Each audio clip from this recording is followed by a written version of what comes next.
Today's video, i-check natin yung mga gamit natin kasi magkakalkal daw yung mga pulis.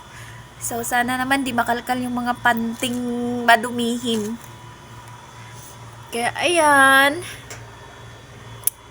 Na ano natin, inaayos. Para maayos naman yung pagkaano nila. Baka mamaya, pagkakalkal nila, hindi na sila marunong tumupi. Huwag na silang bumalik. Hindi pa naman sila marunong magtupi dito. Kaya ayan. Check. I-check ang mga gamit.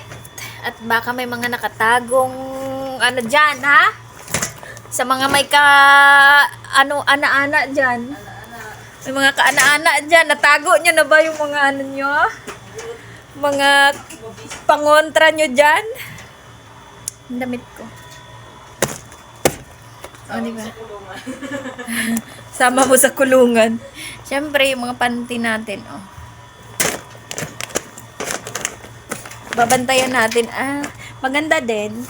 Nagkataon. At wala tayong pasok.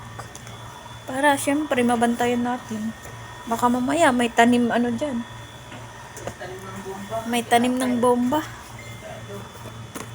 Yun ang mahirap kasi dito. Tsaka yung mga alak, kailangan nakatago.